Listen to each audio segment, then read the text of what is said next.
नमस्कार मित्रों, मैं हूं आपके साथ प्रभात और आप देख रहे हैं हमारा यूट्यूब चैनल पालकी वाला। तो आज हम बात करेंगे कॉन्स्टिट्यूशन पे। कॉन्स्टिट्यूशन के जो 22 पार्ट्स हैं, 395 आर्टिकल्स हैं, इसको कैसे मेमोराइज किया जाए, इसको कैसे याद रखा जाए, ये बड़ा पसोपेश की स्थिति रहती है स्टूडेंट में और जो किसी कम्पिटिटिव एग्जाम की तैयारी कर रहे हैं। तो इसे जो जो दो जीनियस माइंड जो बनाए थे, जिसमें BN राव साहब और डॉक्टर भीमराव अंबेडकर साहब चेयरमैन थे ड्राफ्टिंग कमेटी के, और एडवाइजरी में जो थे BN राव साहब थे। और एक को कहे तो प्रैक्टिकल वे में और एक थ्योरेटिकल वे में काफी पहुंचे हुए व्यक्ति थे। जब हम कॉन्स्टिट्यूशन देखते हैं तो सबसे पहले हमारा आता है पार्ट 1, जिसमें है यूनियन एंड इट्स टेरिटरी।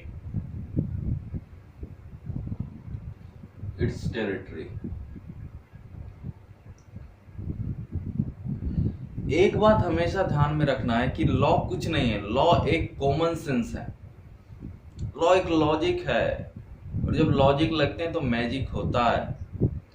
वे कैसे है? तो सबसे पहले पार्ट में है, फर्स्ट पार्ट में है union and it's territory. Second में आता है सिटीजन्स।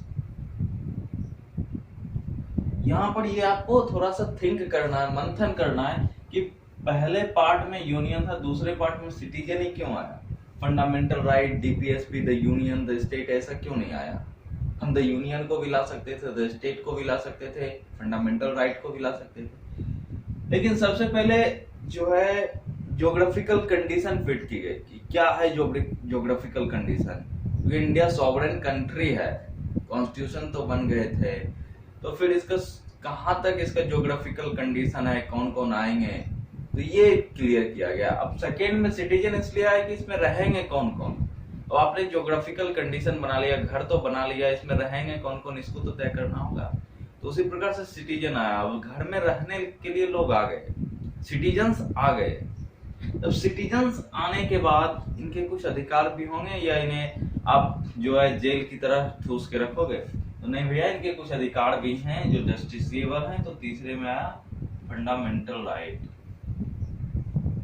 अब फंडामेंटल राइट भी आ गए।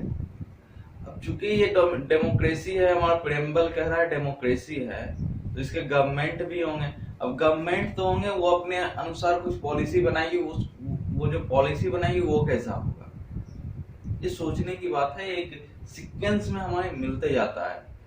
तो जब देखते हैं कि गवर्नमेंट कोई पॉलिसी बनाएगी तो उसमें दिया है पार्ट 4 में DPSP, directive principle of state policy. And state अगर कोई पॉलिसी बनाएगी तो फिर वो कहीं ना कहीं सिटीजन्स के फेवर में होना चाहिए, जो लोग रह रहे हैं उनके फेवर में होने चाहिए, उनके डेवलपमेंट के लिए होनी चाहिए, उनके उत्थान के लिए होनी चाहिए। तो ये है। अब गवर्नमेंट कोई पॉलिसी बना दी, गवर्नमेंट जब कोई पॉलिसी बना देती है तो उसमें सिटीजन्स का कुछ ना कुछ हेल्प चाहिए, जो लोग रह रहे हैं उनका कुछ ना कुछ हेल्प चाहिए। तो फिर लोगों का क्या कुछ कर्तव्य होगा, कुछ ड्यूटीज होगी। तो फिर आया पार्ट 4A में फंडामेंटल ड्यूटीज, पार्ट 4 में। तो ये यहां से यहां तक आर्टिकल आ जाता है आपका 1 to 51A। इसका डिविडेंड है पार्ट फर्स्ट में 1 to 4 है, सेकंड में 5 to 11 है, थर्ड में 12 to 35 है, फोर्थ में 36 to 51 है, और ये 4A में 51A है। ठीक है, ये बाद में जोड़ा गया था, 42nd कॉन्स्टिट्यूशनल अमेंडमेंट एक्ट में जोड़ा गया था, तो इसलिए यहाँ पे 4A बीच में लाया गया।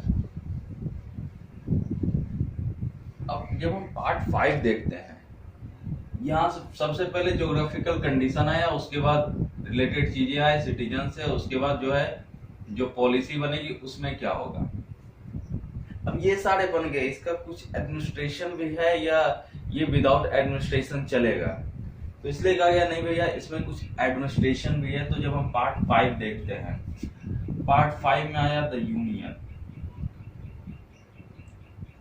अब यूनियन के अंदर डिफरेंट स्टेट हैं, तो फिर 6 में आता है द स्टेट। तो इस प्रकार से एक सीक्वेंस बनता है। 7 तो डिलीट कर दिया गया था 1956 में। तो पार्ट 7 7th कॉन्स्टिट्यूशनल अमेंडमेंट 1956 हुआ था, तो उसमें इसे डिलीट कर दिया गया था, रिपेल कर दिया गया था। तो इसको कुछ याद रखना नहीं है।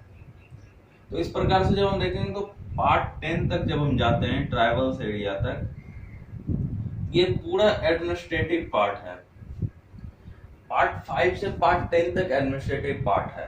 पार्ट 11, 12, 13 ये हमारा फाइनेंस, ट्रेड, कॉमर्स से रिलेटेड पार्ट है। तो इस प्रकार से देखेंगे कि एक सीक्वेंस में मिलते जाता है पार्ट 22 तक।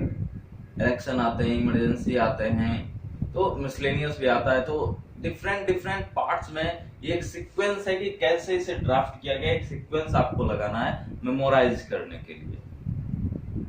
मैं आज बात करूंगा कि आर्टिकल आपको कैसे याद रहे, आर्टिकल कहां से कहां तक क्या है, उस आर्टिकल में लिखे क्या है। ये पार्ट्स तो आप मेमोराइज आराम से कर लीजिएगा, 22 पार्ट्स है, कोई इश्यू नहीं है, ठीक है। लेकिन याद कैसे इसे रखा जाए, पूरे का पूरे जो आर्टिकल है 395 आर्टिकल अगर आपको याद है तो पार्ट्स ऑटोमेटिक याद होंगे। इसलिए मैंने आर्टिकल आपको याद कराऊंगा। तो आर्टिकल आप कैसे याद रखिएगा, आर्टिकल याद रखने के लिए आज मैं जो सबसे लेंथीएस्ट चैप्टर है इस कॉन्स्टिट्यूशन का, लेंथीएस्ट पार्ट है, जो कि द यूनियन है, इसे मैं आपके साथ डिस्कस करूंगा। द यूनियन, इसमें 100 आर्टिकल्स हैं। 100 तो आप लिख दिए, कैसे 100, तो आर्टिकल 52 से 151 तक ये 100 आर्टिकल, ठीक है। तो इतना तो आपको समझ में आ गया, इसमें 100 आर्टिकल है, इससे बड़ा चैप्टर कोई नहीं है। स्टेट है तो उसमें भी इससे कम है। अब ये 52 से 151 तक याद कैसे रखा जाए कि कहां पे क्या है, इसको मेमोराइज कैसे किया जाए। तो सबसे ये आसान तरीका है, ये बता रहा हूं अभी आपको। स्टार्ट होता है 52 से, स्टार्ट होता है 52 से। 5 + 2 7, यहाँ पे मैंने 7 लिख दिया। 7 के बाद आता है 8, ये भी डाल दिया। ये जो 52 से 78 तक है, ये एक पार्ट हो गया। अब ये जो चैप्टर है, आप अगर बेयर एक्ट आपके पास नहीं तो वो निकालिए और देखिए, ये आता है, ये चैप्टर 1 पार्ट 5 का चैप्टर 1 द एक्सिक्यूटिव, ठीक है। अब 78 के बाद 79 आता है, और यहाँ पर 1, 2, 3 एक ही आर्टिकल है पार्ट चैप्टर 3 में। पार्ट 5 के चैप्टर 3 में एक ही आर्टिकल है 123 जो ऑर्डिनेंस के विषय में बात करता है। तो यहाँ पर 122 से पहले 123 से पहले 122 आ जाता है। ये हमारा दूसरा पार्ट है, द पार्लियामेंट,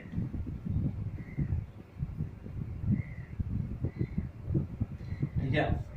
अब यहाँ पर यहां तक याद करने के लिए हमें कोई एक्स्ट्रा एफर्ट की आवश्यकता नहीं पड़ेगी। किसमें क्या, अगर पार्लियामेंट से रिलेटेड कोई आर्टिकल है तो वो 79 से 122 तक जाएगा।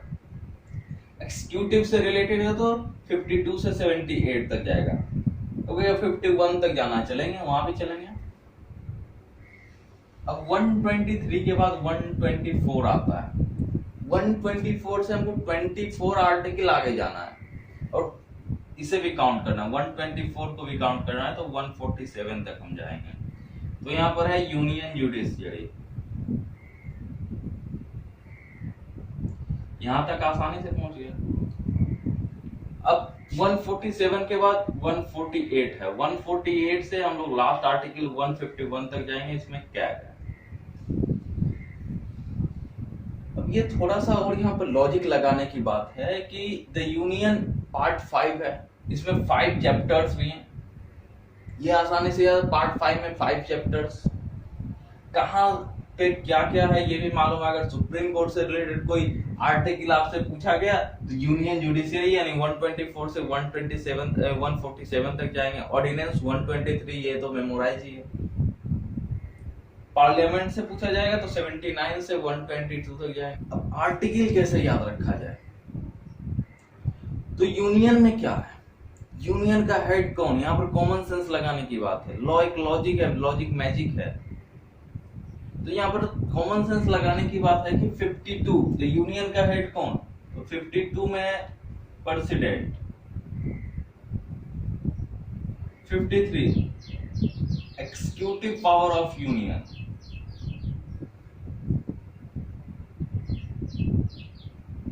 कुछ इनके पावर दिए गए प्रेसिडेंट के, ये 53 में है, मतलब एक सीक्वेंस में चल रहा है, पहले प्रेसिडेंट बनाया फिर पावर दिया। 54 में क्या है, तो ये ऐसे ही आएंगे, ये इनका कुछ इलेक्शन भी होगा, ये नॉमिनेट होंगे। यहाँ पर 54 में हमारा इलेक्शन आ गया। अब इलेक्शन कैसे होंगे, डायरेक्ट पीपुल करेंगे या फिर जो रिप्रेजेंटेटिव हमारे इलेक्ट होके आएंगे एमपी एमएलए वो करेंगे। तो यहाँ पर मैनर ऑफ इलेक्शन डाल दिया गया।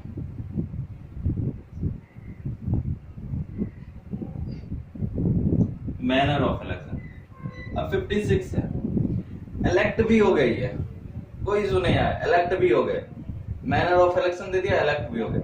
अब इलेक्ट हो गए तो फिर इनका कुछ आएगा भी, टर्म भी होगा कुछ, ये मतलब लाइफ टाइम बने रहेंगे तो नहीं भैया, टर्म भी होगा। तो इसमें टर्म ऑफ प्रेसिडेंट दिया 56 में। अब इनका टर्म पूरा होने को है, इनका टर्म पूरा होने को है 57 में।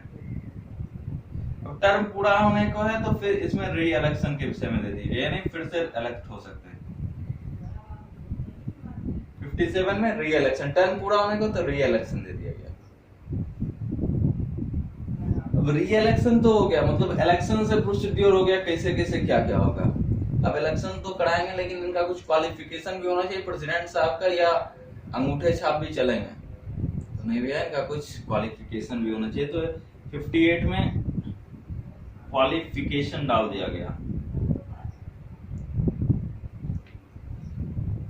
अब ये पूरी बातें आ गई प्रेसिडेंट से रिलेटेड। अब इनके ऑफिस में कुछ कंडीशन भी लगाए जाएंगे या ये स्वतंत्र है कुछ भी करने को, तो नहीं भैया, कुछ कंडीशंस भी हैं। Condition of the office of president, ठीक है। अब ये आ गए, इलेक्शन भी हो गया, सारा कुछ हो गया, कंडीशन भी ला दिए।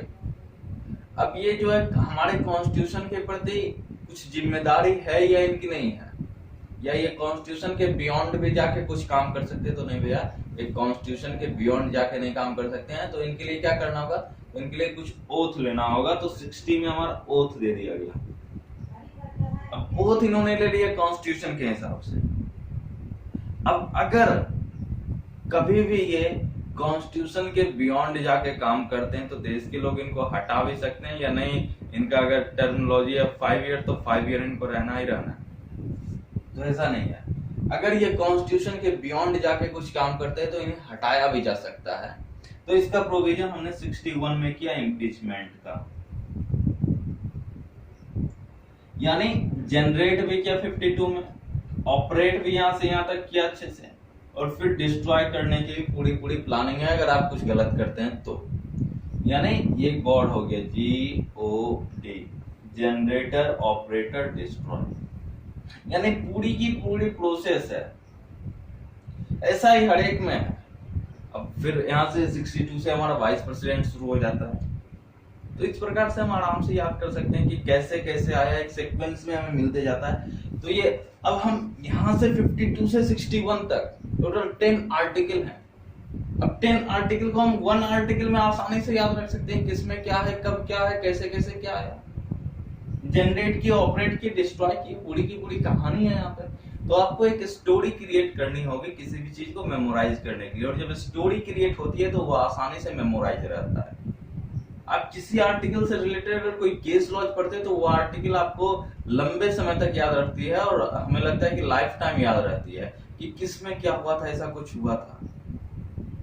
जब हम पढ़ते हैं आर्टिकल 1 to 4, आर्टिकल 1 to 4 पढ़ते हैं तो फिर एक केस लॉज आता है बेड़ूवारी का, तो वो हमें आसानी से याद रहता है। तो इस प्रकार के केस लॉज हैं, और आपको कुछ ना कुछ मैनर्स में कुछ ना कुछ स्टोरी में याद रखने होंगे। कब इम्पीचमेंट लगा था, कब इम्पीचमेंट लगा है कि नहीं लगा है, क्या क्या कंडीशंस हैं, इलेक्शन कैसे होते हैं, मैनर ऑफ इलेक्शन कैसे होते हैं, अब प्रेसिडेंट कौन है। तो ये आपको एक स्टोरी क्रिएट करनी होगी कि कैसे हम इसको मेमोराइज रखें। ये मैंने एक शॉर्ट डिस्क्रिप्शन बताया कि आप आर्टिकल को कैसे याद रखिएगा। इस प्रकार से हर एक में, प्रेसिडेंट में भी है, काउंसिल ऑफ मिनिस्टर में भी है, वाइस प्रेसिडेंट में, चीफ मिनिस्टर और गवर्नर और हर एक में है इस प्रकार की कहानी। लेकिन आपको एक सीक्वेंस में आपको थोड़ा सा कॉमन सेंस अप्लाई करना हो तो लॉ बहुत आसान हो जाता है। लॉ से आपको प्यार हो जाएगा, आपको लॉ छोड़ने का मन नहीं करेगा। तो इस प्रकार की बातें रहती हैं तो जो आसानी से हमें याद रहता है।